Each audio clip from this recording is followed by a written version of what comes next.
Which article provides for the right to constitutional remedies? Which article? Right to constitutional remedies कौन से article में है? ओम बताओ। Article 21 में है। किसमें है? आर्टिकल 19 में कॉन्स्टिट्यूशनल रेमेडीज। 32 आर्टिकल 32 किसमें है?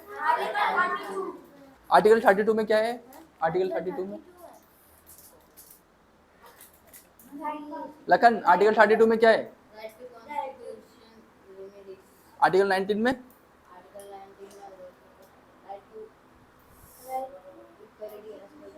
राइट टू एजुकेशन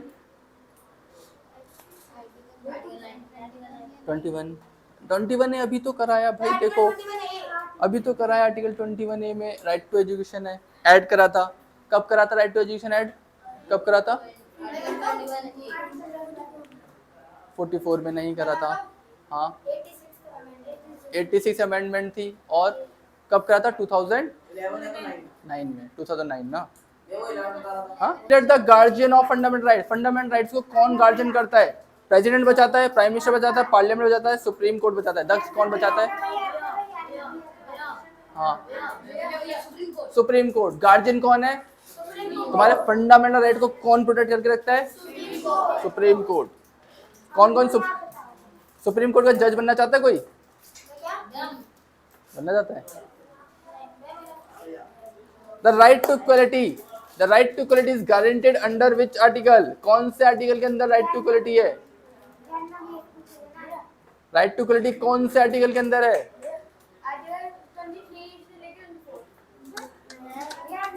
आर्टिकल 14 से लेके 18। आर्टिकल 14 से द राइट अगेंस्ट अनटचेबिलिटी बताओ। Question 9 right against untouchability is mentioned under which article? Article 17 था। हाँ राइट। आर्टिकल 19 में तो फ्रीडम ऑफ स्पीच है ना।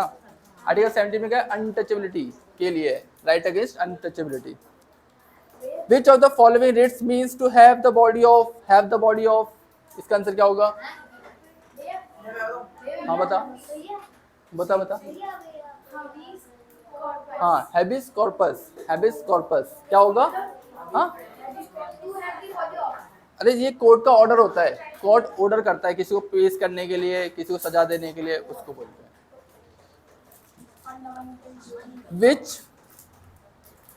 Which part of the Indian Constitution includes fundamental duties? कौन सा? आर्टिकल नहीं, पार्ट 4A। पार्ट 4A में क्या है? फंडामेंटल। और पता है फंडामेंटल ड्यूटीज जब ऐड करी थी कितनी थी? कितनी फंडामेंटल ड्यूटीज थी जब पहली बार? 10 थी। फंडामेंटल ड्यूटीज कितनी है? 10। ध्यान से नहीं सुन रहे तुम लोग। उसके बाद उसे बढ़ा के कितना कर दिया था? 11। याद करो, तभी तो रिवाइज करा रहा हूँ। हाँ हाँ तभी तो वीडियो भी बना रहा हूँ ताकि तुम जाते हुए रिवाइज कर पाओ। हाँ 2x पे देख सकते हो तुम। Fundamental duties were added to the constitution in which year? कौन सी ईयर में फंडामेंटल ड्यूटीज को ऐड किया गया था? कौन बताएगा? पता है? बोल। 1976। गलत है। क्या होगा? 1978। पक्का? यार तुम मेरे को भी कंफ्यूज कर रहे हो। 1973। अब याद रखना 1976 फंडामेंटल ड्यूटीज कब ऐड किया गया था? 1976 में।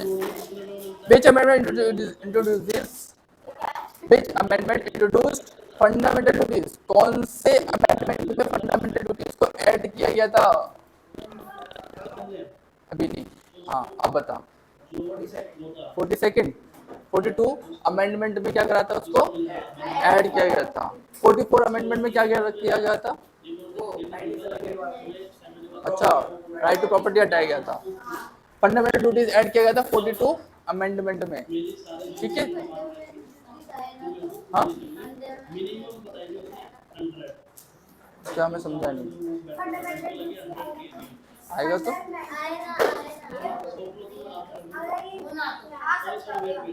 सिलेबस का है सारा ये। अगर आ गया तो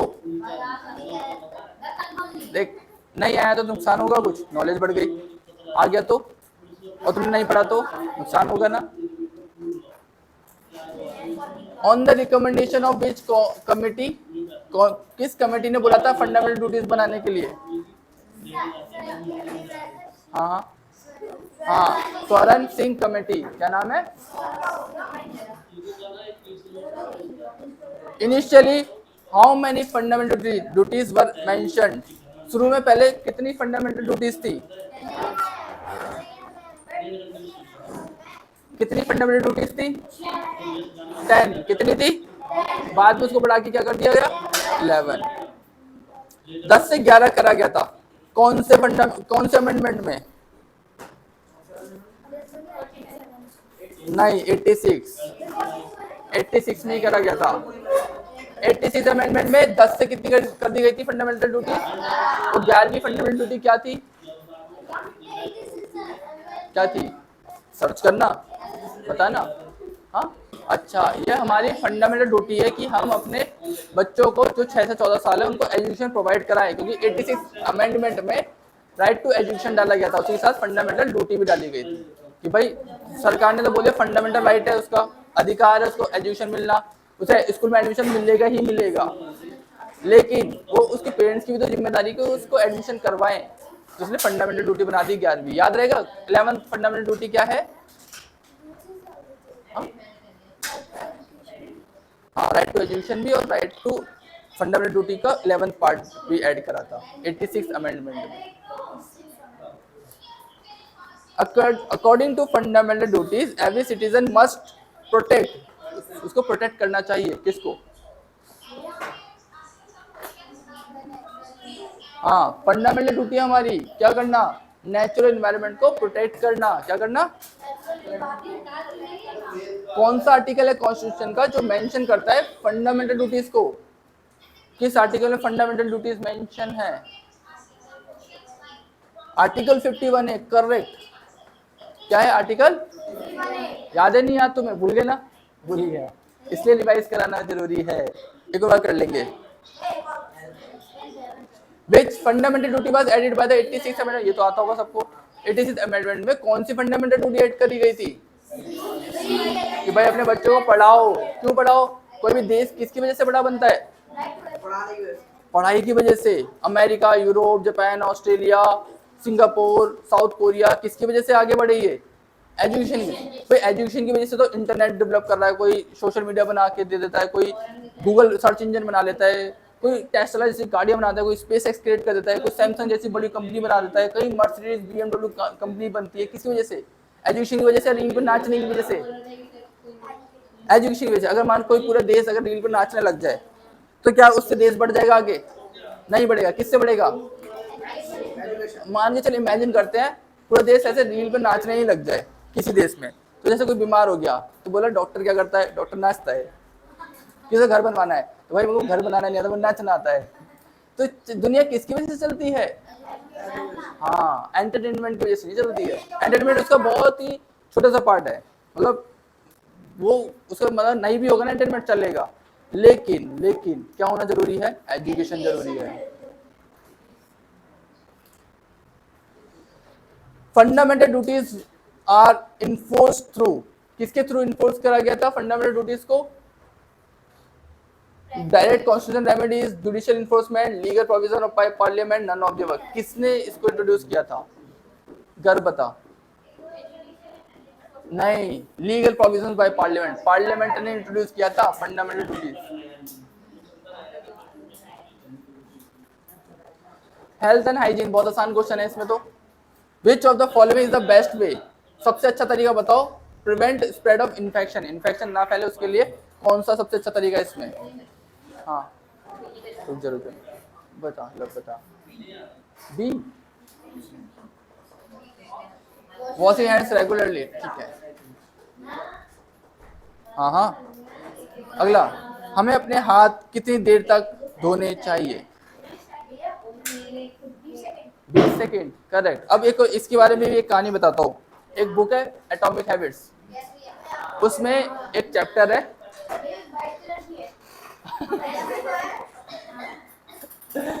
उसे क्या लिखा है उसे ये नहीं पता, ये बोला एटॉमिक हैबिट वाइट कलर की है। तो देखो उसके अंदर जो लिखा है उससे चेंज होती है हैबिट्स। उसको पढ़ने से तुम चेंज होगे, उसको कलर से चेंज थोड़े ना होगे। देखो उसमें हाथ धोने से रिलेटेड एक ना, उसमें एक लाइन थी हाथ धोने से रिलेटेड। उन्होंने पता क्या करा वहां पे ना, जब ब्रिटिश की ना साइकिलिस्ट की, एथलीट्स नहीं होते एथलीट्स जो ओलंपिक्स में जाते हैं, तो रेसिंग के लिए साइकिलिस्ट थे वहां के, जो पिछले 100 सालों तक एक भी मेडल नहीं जीते थे। 100 सालों तक एक भी मेडल नहीं ओलंपिक्स में। उन्होंने क्या करा, अपने कोच को चेंज किया। वहां पे एक कोच आया, उनका नाम मेरे को याद नहीं है। उन कोच ने क्या करा, उन्होंने छोटी छोटी छोटी छोटी हैबिट्स को चेंज करा। सिर्फ जैसे मैं तुम्हारी हैबिट चेंज करता हूँ ना, भाई सुबह जल्दी उठना है, छोटी सी हैबिट चेंज कर लो, भाई 5 मिनट मेडिटेशन कर लो, भाई डायरी लिख लो अपने रूटीन में। ये छोटी छोटी हैबिट्स, ऐसे उन्होंने छोटी छोटी हैबिट्स को उन्होंने चेंज किया अपनी पूरी टीम में। उस हैबिट से बहुत सारी ऐसी छोटी, तो मुझे लगा कि यार क्या ही कोच कर रहा है। उसका रिजल्ट बताऊँ क्या हुआ। फिर उन्होंने छोटी छोटी हैबिट्स चेंज करी। उन्होंने वो कौन सा तकिया लगाएंगे, वो इतनी छोटी सी चीज पे ध्यान रखें, कौन सा तकिया लगाएंगे, कौन सी मैट्रेस पे सोएंगे, कलर क्या होगा, कैसे कपड़े पहनेंगे। हाँ, उसका साइकिल का उन्होंने साइकिल को व्हाइट कर दिया ताकि उसमें डस्ट लग जाए ना, वो भी दिख जाए छोटी सी, क्योंकि उससे फ्रिक्शन बढ़ेगा, उसकी साइकिल की स्पीड कम हो जाएगी। वो कैसे सोएंगे। उन्होंने हाथ धोने के लिए ना एक उसको डॉक्टर को रख लिया था, एक फिजिशियन को रख लिया था, जो उन्हें बताता भाई ऐसे ऐसे हाथ धो, प्रॉपर हाथ धोना सिखाने के लिए फिजिशियन रख लिया था। छोटी सी बात है ना, हाथ धोने के लिए फिजिशियन रख लिया, क्योंकि वो चाहते थे कि क्या होगा, देखो इन्फेक्शन होगा, कोल्ड हो गया, 1-2 दिन खराब हो गए, उसका पोटेंशियल कम हो गया जो प्रैक्टिस कर सकता था। इन्होंने इतनी छोटी छोटी सी बातों पे, कई 100 बातों पे, ऐसे छोटी छोटी चीज़ों पे इम्प्रूव करा। उसका रिजल्ट क्या हुआ, वो टीम अगले 6 ओलंपिक्स तक हारी ही नहीं, लगातार गोल्ड मेडलिस्ट बनी। वो एटॉमिक हैबिट की बुक दियो, एग्जैक्ट नंबर बताता हूँ तुम्हें, दिखाइयो, देखियो कहाँ पे एटॉमिक हैबिट्स की। उससे पूछिए, ईशा से पूछियो, ईशा से पूछो, मैं बताता हूँ एग्जैक्ट नंबर, अंदर लाइयो, एग्जैक्ट नंबर बताता हूँ तुम्हें उसके। तो हाँ, तो तुम्हें बोलता हूँ ना छोटी छोटी हैबिट्स, उसके पीछे रीजन है। वो छोटी छोटी हैबिट्स तुम्हें कितना बड़ा बना देंगे तुम्हें नहीं पता। जैसे 100 सालों तक जो गोल्ड मेडल, क्या एक मेडल मिल ना पा रहे थे, वो लगातार गोल्ड मेडलिस्ट बनी वो टीम। तो छोटी छोटी हैबिट्स कितनी पावरफुल होती है ना। सुबह एक परफेक्ट, एक वीडियो भी तो बनाई मैंने हैबिट्स के ऊपर बनाई थी ना, परफेक्ट हैबिट्स तुम्हें बनाती है। यहाँ पे थॉट भी तो है, देखो, you don't decide your future. तुम अपना फ्यूचर थोड़ा डिसाइड करते हो, तुम अपनी हैबिट डिसाइड कर सकते हो, और तुम्हारी हैबिट तुम्हें क्रिएट करेगी। नहीं मिले, बैठ जाओ भाई, ला रहा है, तुम बैठ जाओ।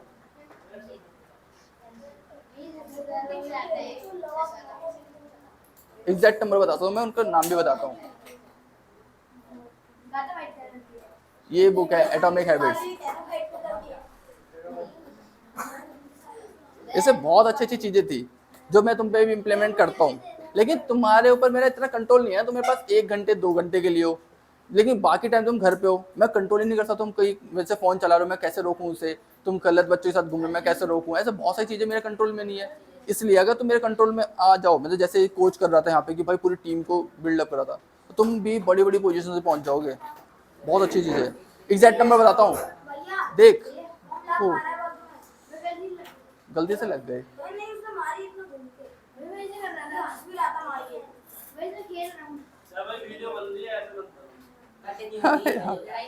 हाँ, उनका नाम है जिस कोच को उन्होंने लिया था, डेवी ब्रेल्सफोर्ड, डेव ब्रेसफोर्ड नाम है उनका, प्रोनाउंसिएशन जो भी हो, DEV, डेव ब्रेल्सफोर्ड। उन्होंने इनको रखा।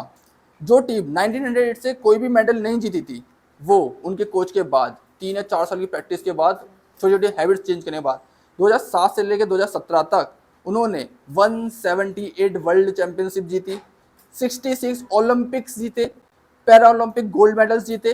कितने